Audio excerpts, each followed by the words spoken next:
Hello everyone, welcome to my YouTube channel entire science. तो यहाँ पे हम लोग क्लास 12 फिजिक्स का कंप्लीट कोर्स पढ़ रहे हैं। तो यहाँ पे हम लोगों ने इलेक्ट्रोस्टैटिक अभी स्टार्ट किया अपनी यूनिट।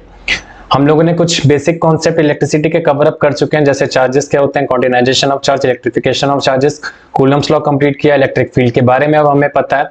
अब उसके आगे हम लोग जो पढ़ने वाले हैं उसको देखते हैं। तो पिछली वीडियो में मैंने एक डेरिवेशन कराई थी, जिसको हम एक बार मैं बता दूं। उस डेरिवेशन में मैंने बताया था एक्सॉन पोजीशन पे इलेक्ट्रिक फील्ड इंटेंसिटी कितनी होती है। अगर मेरे पास एक डाइपोल हो तो उसके वजह से इलेक्ट्रिक फील्ड इंटेंसिटी कितनी होती है। इस वीडियो में उसी के आगे बात करने वाले हैं। तो इस वीडियो में इसके आगे जब बात करेंगे इसमें देखते हैं दूसरी इंपॉर्टेंट डेरिवेशन हमारी। अब दूसरी इंपॉर्टेंट डेरिवेशन हम लोगों ने जो पिछली डेरिवेशन की थी उसमें हम लोगों ने एक्सियल पोजीशन के बारे में बात की थी। उसमें हम लोगों ने एक्सियल पोजीशन के बारे में बात की थी और इस डेरिवेशन में हम लोग बात करने वाले हैं अपने दैट इज योर इक्वेटोरियल और द ब्रॉडॉन। नाम इसके याद रख लेना, इक्वेटोरियल। और एक और बात बता दूं, इक्वेटोरियल भी पूछ सकता है वो तुमसे बोर्ड में, ब्रॉडॉन भी पूछता है, सेम या तो बाइसेक्टर नाम से वो तुमसे पूछ सकता है।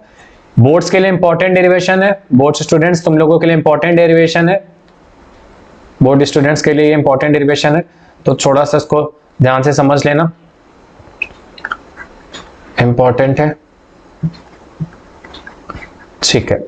देखते हैं, अब पहले डायग्राम को क्लियर आउट कर लेते हैं। डायग्राम में देखते हैं क्या है हमारे पास। डायग्राम में यहाँ पे देखो कि मैंने बताया था इलेक्ट्रिक डाइपोल मोमेंट होता क्या है। इलेक्ट्रिक डाइपोल मोमेंट होता है मेरे पास नेगेटिव और पॉजिटिव का एक कॉम्बिनेशन। तो नेगेटिव डाइपोल मोमेंट, अगर मैं डाइपोल मोमेंट की बात करता हूं तो जल्दी से उसको एक बार रिकॉल करा देता हूं। जल्दी से डाइपोल को एक बार देख लो। एक मेरे पास नेगेटिव चार्ज, एक पॉजिटिव चार्ज, दोनों के बीच की जो डिस्टेंस होगी वो यहां से यहां तक होगी L, that is your 2L। और ये Q और ये Q नेगेटिव, ये पॉजिटिव, यहां से यहां तक के हम लोग क्या बोलते हैं उसको P, और इसी को हम लोग बोलते हैं P इक्वल टू 2QL। तो यहां पे जब मैं एक डाइपोल सिस्टम लूंगा, डायग्राम में मेरा ये सिस्टम कौन सा वाला है, डायग्राम में यहां पे जरा ध्यान से देख लो। डायग्राम में यहां पे जो मैं देख रहा हूं ये मेरे पास डाइपोल है, ये मेरे पास क्या है, देखो डाइपोल ही दिखेगा, ध्यान से देख लो। This is your dipole. तो ये डाइपोल में यहाँ पे नेगेटिव पॉजिटिव, नीचे वाले डायग्राम से मैच कर लो, L L, और दिस इज योर चार्जेस। अब चार्जेस के बाद यहाँ पे मुझे पॉइंट P पे क्या करना है, इलेक्ट्रिक फील्ड पता करनी है। पॉइंट P पे मुझे क्या करना है, इलेक्ट्रिक फील्ड इंटेंसिटी पता करनी है। अब इलेक्ट्रिक फील्ड इंटेंसिटी जो इस पे अप्लाइड होगी वो नेगेटिव के वजह से टूवर्ड्स, मतलब नेगेटिव चार्ज उसको अपनी तरफ खींचेगा और पॉजिटिव क्या करेगा, उसको अपने से दूर भेजेगा, मतलब कि रिपेल करेगा। तो ये हमारा E1 हो गया और ये E2 हो गया।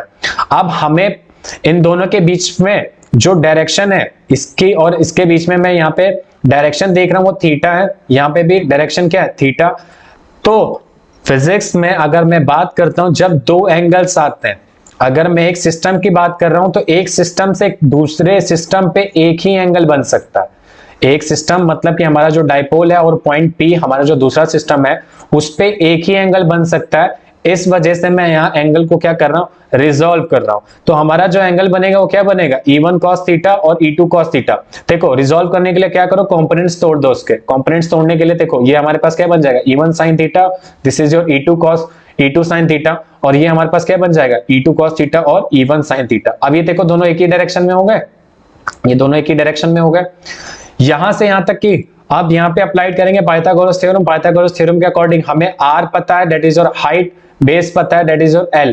तो हाइपोटेन्यूज हमारा कितना हो जाएगा, that is your under root R square plus L square, और यहां पे भी same R square plus L square.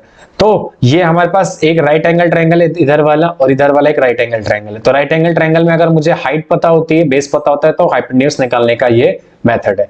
तो ये हमारी हाइपोटेन्यूज आ गई, that is your distance from Q to P और distance from plus Q to P। अब आगे बढ़ते हैं।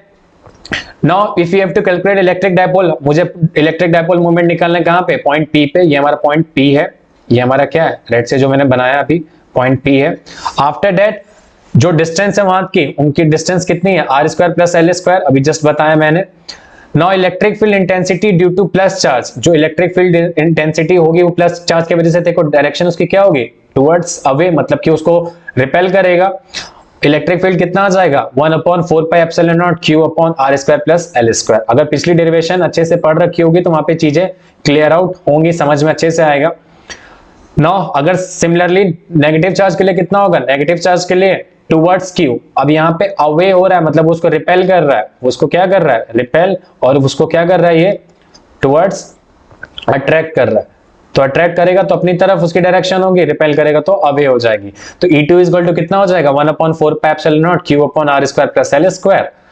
Now after that if the magnitude of E1 and E2, अगर मैं मैग्नीट्यूड की बात करूं, देखो यहाँ पे सिस्टम को जरा ध्यान से समझ लो, जो यहां से यहां तक की इसकी डिस्टेंस है वो भी इक्वल है, that is √r² plus L², और यहां से यहां तक की वो डिस्टेंस उसकी क्या है equal, that is r² plus √r² plus L²। मतलब कि जब इक्वल डिस्टेंस में होंगे, अगर दोनों चार्ज की इंटेंसिटी इक्वल होगी तो वो क्या करेंगे इक्वल पॉइंट P पे फोर्स अप्लाइड करेंगे।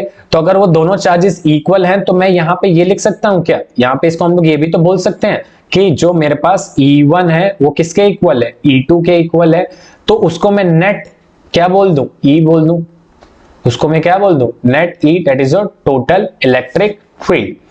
नाउ अगर मेरे पास नेट इलेक्ट्रिक फील्ड होगी तो कितनी हो जाएगी, अब यहाँ पे एक चीज E1 sin थीटा और E2 cos sin थीटा, ये दोनों एंगल्स एक दूसरे को क्या कर रहे हैं cancel out, because they both are in the opposite direction.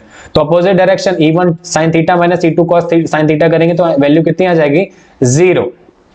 अब E2 cos थीटा और E1 sin थीटा दोनों एक ही डायरेक्शन में है तो वो दोनों क्या हो जाएंगे ऐड हो जाएंगे, ये दोनों क्या हो जाएंगे ऐड हो जाएंगे, और ये E1 और ये दोनों क्या हो जाएंगे सब्ट्रैक्ट हो रहे हैं, तो ये वैल्यू कितनी हो जाएगी 0, और ये दोनों सेम डायरेक्शन में तो क्या हो जाएंगे ऐड हो जाएंगे। आगे चलते हैं। नाउ तो नेट इलेक्ट्रिक फील्ड हमारे पास पॉइंट P पे कितनी आएगी E1 cos theta plus E2 cos theta. अगर मैं कह रहा हूं कि E1 मेरे पास इक्वल है किसके E2 के, तो मैं उसको क्या लिख सकता हूं E1 cos theta is equal to E2 cos theta, मतलब कि जो नेट इलेक्ट्रिक फील्ड हो जाएगी वो क्या हो जाएगी 2 times of E1 cos theta. After that E1 cos theta की वैल्यू पुट अप कर लेते हैं। E1 cos थीटा की वैल्यू हमारे पास कितनी है, E1 cos थीटा की हमारे पास वैल्यू है 1/4πε0 r² plus L²। Put up करते हैं इसको तो 1/4πε0 Q/r² प्लस L²। अब यहाँ पे L/r² प्लस L² यहाँ पे शो कर रहा है हमारे पास उसकी डिस्टेंस को, मतलब कि जो वो डिस्टेंस है वो कितनी है L/r² प्लस L²। तो याद रखना जो फॉर्मूला होता है वो होता है base upon hypotenuse, base upon क्या होता है हाइपोटेन्यूज। अप्लाई कर लेंगे इसको, तो जब अंडर रूट हटता है तो मैंने लिख रखा है वैसे बता दूं, अंडर रूट हटता है तो मैथ्स में बायो स्टूडेंट्स थोड़ा सा ध्यान से इस चीज को देख लो, जब अंडर रूट हटाया जाता है तो वहां पे 3/2 से उसको रिप्लेस कर देते हैं। तो यहाँ पे जब मैं अंडर रूट हटाऊंगा तो यहाँ किससे रिप्लेस हो जाएगी 3/2 से। 2 से हमारा 2 क्या हो जाएगा 2 से हमारा 2 कैंसल आउट हो जाएगा। बट उससे पहले एक चीज कर लो, कैंसल आउट अभी बाद में करते हैं, उससे पहले यहाँ पे डायपोल मोमेंट को अपना चेंज कर लेते हैं। तो हमारे पास पता है 2QL को हम लोग क्या लिखते हैं dipole moment, that is of P। Electric dipole moment क्या होता है P इक्वल टू 2QL। तो यहाँ पे हम लोग उसको किससे रिप्लेस कर लेंगे इससे। आगे बढ़ते हैं। हाँ यहाँ पे देख लो direction is anti parallel to the dipole axis. Direction यहाँ पे क्या है anti parallel to the opposite direction है, मतलब कि जो हमारी डायरेक्शन है वो किसके टुवर्ड्स में एंटी पैरेलल है। अगर मैं यहाँ पे सेम अगर यहाँ पे मैं बात करूं तो हमारा जो L है R के कंपैरिजन में बहुत छोटा है, R के कंपैरिजन में बहुत छोटा है, तो मैं इसको क्या कर सकता हूं नेग्लेक्ट कर सकता हूं।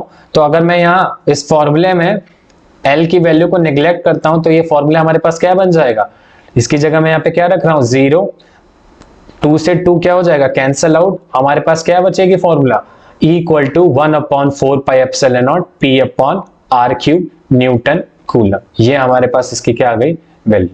तो पिछले वाली वैल्यू में हमारे पास 2P/r³ आया था, यहाँ पे कितना आ रहा है P/r³। सेम वही डेरिवेशन है, बट यहाँ पे चेंज क्या है, यहाँ पे एक बाइसेक्टर या ब्रोडाउन या इक्वेटोरियल पोजीशन के लिए पूछा हुआ है, तो तुम्हें डायग्राम को थोड़ा सा एक बार ध्यान से बनाना है। डायग्राम अगर क्लियर आउट हो जाएगा then steps same to same पिछले जैसी हैं। E1 निकालेंगे, E2 निकालेंगे, then net electric field apply होगा, फॉर्मूला पुट अप करेंगे और थोड़ा सा मैथमेटिकल फंक्शन अप्लाई करके सिंपलीफाई करेंगे। सिंपलीफाई करने के बाद हमारे पास हमारी डेरिवेशन कंप्लीट हो जाएगी। वेक्टर फॉर्म अगर इसकी डिनोट करता हूं तो P हमारे पास क्या होता है वेक्टर फॉर्म, और वेक्टर फॉर्म हम लोग उसकी क्या कर सकते हैं, रिप्रेजेंट। और यहाँ पे जो उसकी वेक्टर फॉर्म है वो नेगेटिव के साथ है। अब ये चीज थोड़ी सी इंपॉर्टेंट है, क्यों इंपॉर्टेंट है, या नेगेटिव क्या कर रहा है। यहाँ पे जो माइनस साइन है वो पुट अप किया गया बिकॉज ई हमारे पास एंटी पैरेलल है, ई हमारे पास क्या है, एंटी पैरेलल है, इस वजह से यहाँ पे क्या है, माइनस साइन अप्लाइड हुआ है। तो डेरिवेशन करने का जो सबसे अच्छा तरीका है उसको राइट लिख के उसको प्रैक्टिस करो। डेरिवेशन को जितना ज्यादा प्रैक्टिस करोगे उतना ज्यादा वो मेमोराइज होगी। एक बार देखने से डेरिवेशन कभी याद नहीं होने वाली, तो उसको जितना बेटर है उतनी बार उसको एक बार दो बार अप्लाई करोगे, उसके बाद डायग्राम खुद से खुद क्लियर आउट होता चला जाएगा। तो एक बार उसको प्रॉपर्ली प्रैक्टिस कर लेना नोट्स कंप्लीट करने के बाद। आगे बढ़ता हूं। अब यहाँ पे एक इंपॉर्टेंट रिलेशन है इक्वेटोरियल और एक्सियल कंडीशन में। ये रिलेशन इंपॉर्टेंट है, मे भी एग्जाम में आ सकता है, क्योंकि ये डिफाइन कर रहा है कि दोनों कंडीशन में हमारे पास डिफरेंस के। तो यहाँ पे अगर मैं रिलेशन बताता हूँ इक्वेटोरियल और एक्सियल कंडीशन की, तो यहाँ पे axon equal to formula हमारे पास कितना आया था, 1/4 pi epsilon naught 2p upon r cube, और ब्रॉडडाउन का फॉर्मूला कितना आया, 1/4 pi epsilon naught 2p p upon r cube. p से सारी चीज डिवाइड कर देंगे तो कितना हो जाएगा, वन ये से कैंसिल आउट हो जाएगा, ये से कैंसिल आउट हो जाएगा, p से p कैंसिल, r क्यूब से r क्यूब। तो हमारे पास एक्सॉन इक्वल टू कितना आया, ब्रोडॉन, मतलब कि जो हमारा एक्सॉन होता है वो 2 टाइम्स ऑफ ब्रोडॉन होता है। मतलब क्या है कि जो हमारा एक्सॉन की इलेक्ट्रिक फील्ड इंटेंसिटी होती है वो twice time of broadside on condition के होती है, और ये रिलेशन शो करता है। इंपॉर्टेंट है, थोड़ा सा चीज को क्लियर आउट कर लेना, बहुत कॉम्प्लेक्स चीज नहीं है, सिंपल सी चीज कह रहा है कि अगर मैं दोनों वैल्यू को डिवाइड करता हूं तो हमारे पास इससे रिलेशन शो होता है, और रिलेशन ये बताता है कि जो electric field on axon condition है वो हमारे पास twice times of broadside on condition के होती है। तो इस वीडियो में इतना ही, नेक्स्ट वीडियो में इसके आगे बढ़ेंगे, इसके आगे। तब तक इस वीडियो इस और पिछली वाली डेरिवेशन दोनों को अच्छे से प्रॉपर्ली कंप्लीट कर लो। नेक्स्ट वीडियो में मिलते हैं, थैंक यू। नेक्स्ट वीडियो में मिलते हैं, थैंक यू। चैनल अच्छा लगे तो सब्सक्राइब करना, लाइक करना, शेयर करना।